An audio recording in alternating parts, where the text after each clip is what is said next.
तुमच्या जाहिरातीसाठी एक संधी मोठ्या प्रेक्षकांपर्यंत पोहोचवा. व्यवसाय असो किंवा इव्हेंट, विकासनामासोबत जाहिरात करा. स्क्रीनवरील नंबरवर आजच संपर्क करा. विकासनामा, तुमचा आवाज, तुमची जाहिरात. तसंच विकासनामाला सबस्क्राईब करा आणि अपडेटेड रहा. त्यासाठी तुम्ही त्यांची उंची 100 फुटावर 80 फुटावर आणली होती, ते कारणीभूत होते असं सांगितलं जातं. काही घटकांना अशी भीती होती की त्यावेळेला धीरूभाई अंबानीची माझ्या रिलेशन फार जवळचं होतं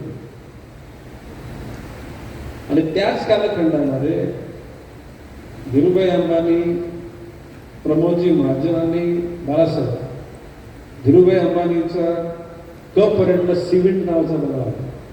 त्या बंगल्याच्या टॅरेसवर ते तिघेजण बसायचे. त्याला धीरूभाईने सांगितलं की गणेश भाई कोई आप मुख्यमंत्री म्हणा, राज्य को उछाल केलं आहे. तर बाळासाहेब सुद्धा कन्व्हिन्स झाले होते. प्रमोद महाजन, आणि तुम्ही जर आठवत असाल तर मुंबई सकाळच्या पहिल्या पानावर नाईक आडनावाचा कोणतरी मुख्यमंत्री हे प्रमोद महाजन कोणी बोलले होते. ती बातमी अजून तिथे रेकॉर्डर असेल आहे ना. आता त्याला नाईक शिवसेनेमध्ये दुसरा कोणीच नव्हतं, गणेश नाईक एकटाच नाही. म्हणजे ते प्रमोद महाजन ज्याला ते बोलले की नाईक नावाचा कोणतरी मुख्यमंत्री होईल, त्याच्यानंतर ती गोष्ट, कारण मला धीरूभाई बोलले होते की गणेशभाई आम्ही मोका मिळाला तो छोडणे का. मी ना धीरूभाई मला मुख्यमंत्री नाही झाला, कारण राजकारणामध्ये राजकारण 5 वर्षांनी, 2.5 वर्षांनी, 6 महिन्यांनी, 3 महिन्यांनी, महिन्यानी, आठवड्याने, दिवसाने, तासाने आणि मिनिटांनी बदल. त्याचं कारण असं की ज्यावेळेस 95ला मनोहर मुख्यमंत्री झाले, आदल्या रात्री सुधीर जोशींचं नाव गट्टेटा म्हणून मी त्या डायसवर सेना भवनमध्ये होतो. सुधीर जोशी आम्ही जोर बसलो असताना प्रमोद महाजन आले आणि सुधीर जोशींना बोलले, सुधीर, कारण त्या प्रमोद महाजनजी त्याला मनोहर सुधीर असं हात मारायचे. सुधीर जरा थोडा बदल घडला. सुधीर जोशीला तुझ्या ऐवजी मनोहरला. सुधीर जोशीचा चेहरा असा खराचा उतरला, कारण सुधीर जोशीने कोटबीट शिवली होती. आता कोट शिवलेल्या माणसाला जर का उद्याला 5 मिनिटं अनाउन्समेंट असताना जर त्या ठिकाणी सांगितलं तू नाही, आणि दुर्दैवानं सुधीर जोशी त्यांचा तो अपघात झाला, महसूल मंत्रिपद करून गेलं. इव्हन जनरल काय बोललो मी, अतिशय सज्जन माणूस. म्हणजे त्याला बाळासाहेब ठाकरेंच्या नेतृत्वाखाली काम करणारे दत्ताजी सार्वजनिक काय, वामनराव महाडिक काय, सरदे तुमचे शरद आचार्य, अमरनाथ पाटील, सर प्रभू, सुरेश प्रभू, हे सगळी मंडळी अतिशय त्यागी लोक. त्याला भोगी लोकांची म्हणजे कमान नव्हतीच. पण त्याच्यामध्ये मनोहर जोशी एक म्हणजे व्यवहार, म्हणजे अंडरग्राऊंड युवक बिल्डर उन्मेषच्या माध्यमातून त्याचं बिल्डरचं धंदा चालू त्यावेळेला. तर त्यावेळेला शिवसेना जी फुपावली त्या नेत्यांच्या त्यागानं आणि त्या लोकांनी केलेल्या निष्ठेने, आणि कालांतराने नंतर 99 साली म्हणजे 98-99ला म्हणजे संजू नाईकानंतर आम्ही काही घटकांना महापौर म्हणलो, पण नाव सांगण्याची गरज नाही. आणि नंतर इथलं वातावरण बदललं की त्यांना असं वाटतं की गणेश नाईक जे काय आता लिडिंग करतो, हे सगळं करतो तो आमचं आहे. 99 सालानंतर पण आम्ही दूर गेलो. म्हणून मी या महापालिकेच्या प्रचाराला बोललो की गणेश नाईकची ताकद नाही, सुजाण जनतेची गणेश नाईकवर असलेलं प्रेम.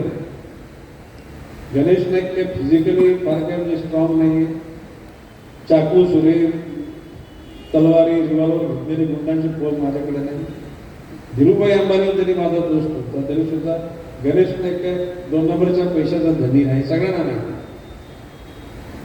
अशा परिस्थितीमध्ये 95 ते 2000 पर्यंत शिवसेनेची सत्ता राहिली.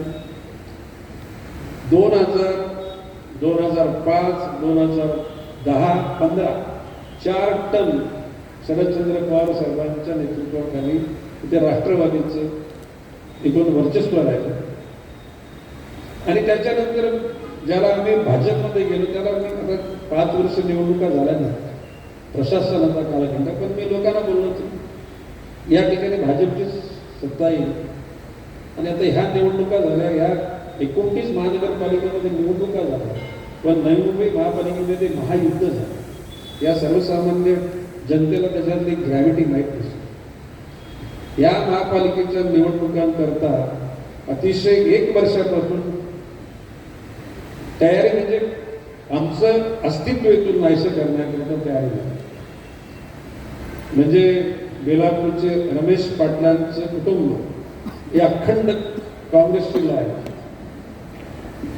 रमेश पाटलाचा मुलगा अमित पाटील त्याला सेनेत घेतले गेले, म्हणजे आताची सेना.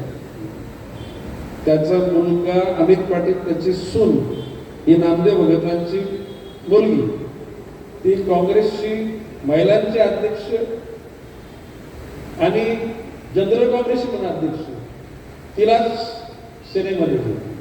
आता ते कुठल्या पद्धतीने घेतलं मला माहिती, पण घेतले.